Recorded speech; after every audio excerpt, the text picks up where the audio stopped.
আম্মু, ভালোভাবে পড়ালেখা করো মা।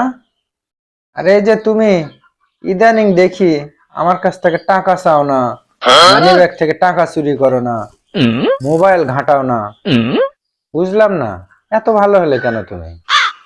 হ্যাঁ, কেন তোমার মোবাইল দেখি না, টাকা চুরি করি না, তোমার কাছ থেকে টাকা চাই না, এটা তো ভালো। এটা আবার বলার কি আসলো? আরে ভালো তো বুঝলাম, এই যে তুমি কসমেটিক কিনতেছো, টুকটাক খরচ করতেছো, এগুলা টাকা তোমাকে কে দিচ্ছে? আমি তো তোমাকে অনেকদিন টাকা দেইনি, চাও না, চুরিও করো না দেখি। মানি ব্যাগে সবসময় টাকা ঠিক থাকে। আসলে রহস্য কি বলো তো?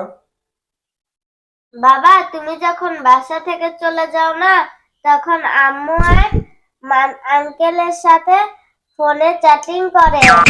সেই আঙ্কেলই আম্মুকে টাকা পাঠায়। কি, তুমি আর একজনের সাথে চ্যাটিং করবো, তার কাছে টাকাও নাও? ছি, ছি, ছি, ছি। বিশ্বাস করতে আমার ঘৃণা লাগতেছে। দেখি মোবাইলটা দাও তো। এই যে নাও নাও, মোবাইল নাও, চেক করো, দেখো।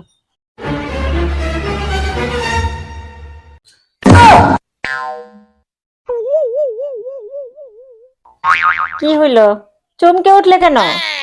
হ্যাঁ, তোমার কাছে থেকে টাকা চাইলে টাকা দাও না, মানি ব্যাগ হাত দিতে দাও না, মোবাইলে হাত দিতে দাও না, কসমেটিক কিনবো টাকা দাও না, জামা কিনবো টাকা দাও না।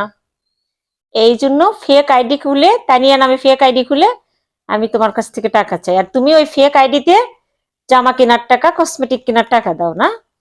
হ্যাঁ, যেমন কুকুর তেমন মুকুর। আমি ফাইসা গেছি, আমি ফাইসা গেছি, আমি ফাইসা গেছি মাইন কারচি পাই। আমি ফাইসা গেছি, আমি বলাচ্ছ কোথায়, দাঁড়াও। আমি ফাইসা গেছি মাইন কারচি পাই।